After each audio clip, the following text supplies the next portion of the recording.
We absolutely need to talk about a few things today. About the current price trend, why I already predicted this would happen, and what is emerging here once again. The US government, which can't agree on certain tariffs, other countries that are starting with a Bitcoin reserve, and so on. But let's approach the whole thing systematically. 2 days ago, I shared this chart with you in our VIP trading group. At that time, Bitcoin was at $170,000. But I told you, hey, we're going to see it done. And you should buy in this region down here. We buy here because I expect a retest here and then a nice bounce upwards. And right now, that's exactly what it looks like. We retested it here. We bought in nicely here again. And now we've had a nice bounce upwards, exactly as we predicted 2 days ago. And that's why it's so incredibly important that you join the VIP trading group so that you can gain even more understanding of the market and know how and what's going on here. So make sure you join. Everything you need to know is in the description and it's completely free. Why did I know that we would tap into this zone again? Clearly because of the liquidation heat map. There was so much money here. Look at this, 200 million, 180, 200 million. There was really an extreme amount of money here. 200 to 300 million in almost every $100 range. So once again, several $billion were liquidated in the last few hours. We can also see this within the last 24 hours. There was a lot of movement here. Over $600 million were liquidated here. Accordingly, I already thought to myself, we are 100% not going to reach this zone.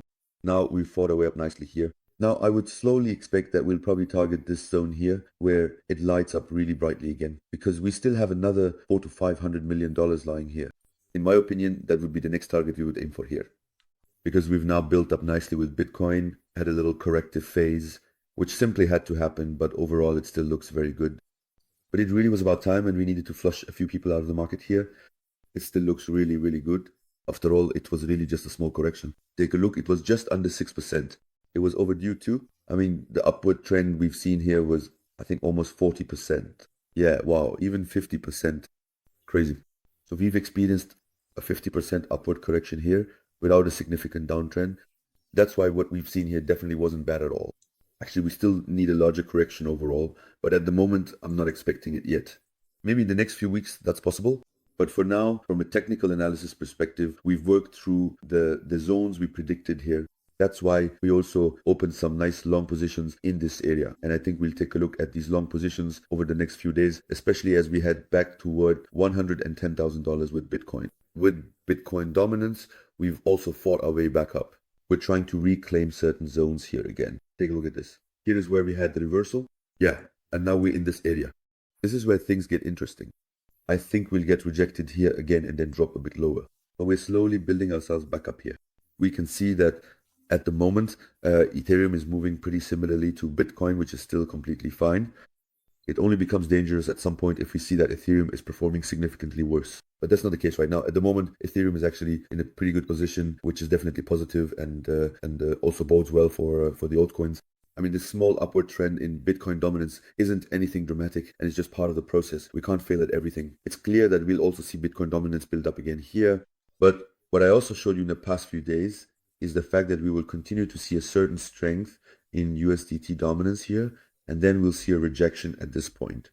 And that's really good news for the altcoins. I told you that in this area, you can accumulate the altcoins you want one more time, because if you see a drop here, it will benefit the altcoins. We also hit exactly this zone here during the night, worked through it, and now we're expecting a downtrend for the time being, meaning we'll see a bit of a correction here. And as I said, this little move will benefit the altcoins. If we see a drop in USDT dominance here, the money will automatically be shifted into the altcoins. And we believe that we were simply rejected here as expected, and that now we're going to see a downside trend for the time being, which in turn means that there will definitely be more capital flowing into the altcoins. So here too, with the altcoins and USDT dominance, we see a clear picture.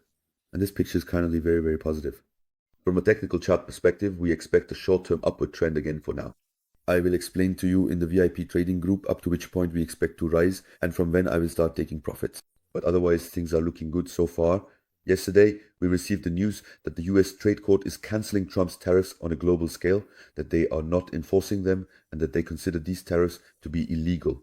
And then last night, the news came out that this is unlawful and the tariffs will indeed go into effect. So once again, this is pure market manipulation, just as we're used to, but I find it pretty extreme coming from the US courts. What's really happening here, because on the one hand, they say the tariffs are being lifted, and by the evening it's already, no, that's not going to happen after all. It's really just a circus at this point. And 4 days ago, Trump also agreed to the EU's proposal to postpone the tariffs with the EU until July 9th. And I think that's the period where we can still perform well here, meaning that over the next few weeks we still have time to move up until we get to the beginning of July. And I can imagine that Trump will pull a few stunts again, so we'll see a bit of a correction. And then, yeah, towards the end of the summer, we could rise again because this tariff pause ends in July. I can really imagine that Trump will manipulate the markets a bit again. But we'll see. It's just a guess, just a theory of mine. At least it would make sense with this chart here, because here they're talking about this bull market phase that comes in around the end of summer. And in between, we would have another stagnation, a correction phase, and that would also be around July. So I think this chart here is pretty realistic in my opinion, that we'll see things play out like this year, that this is the playbook for this year as far as the markets are concerned. Strangely enough, we've already had an upward trend in May, which is stretching out until the end of June or July. Then here again, a sideways phase, a corrective July, probably August as well. But then in October, September, November, things really take off again. This year is also incredibly interesting. Circle now wants to go public. Circle is a complete crypto company. Circle also manages the stablecoin USDC, and BlackRock plans to buy up nearly 10% of Circle directly at the IPO. It's really so obvious what's going on here. More and more companies are getting it because GameStop has now also bought 4,700 Bitcoins. That's really huge. Of course, you have to say that the company is only doing this to boost its value in the long term. But let them do it. Those are more Bitcoins being taken out of circulation, and that benefits us in the long run. And this is just the beginning. We're now seeing more and more companies jumping on this bandwagon. And when companies start to get FOMO, that's when things will get really interesting.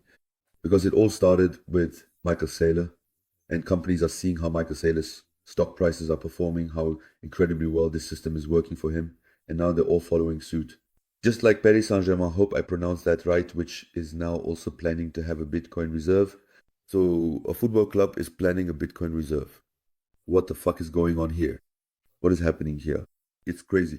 More and more companies, firms, and even football clubs are following suit. But what's even more incredible is what we've seen here. Pakistan had previously banned Bitcoin. Now they're planning a national Bitcoin reserve. You heard that right. That's exactly what I was talking about. The US will start, other countries will follow, and FOMO will kick in here.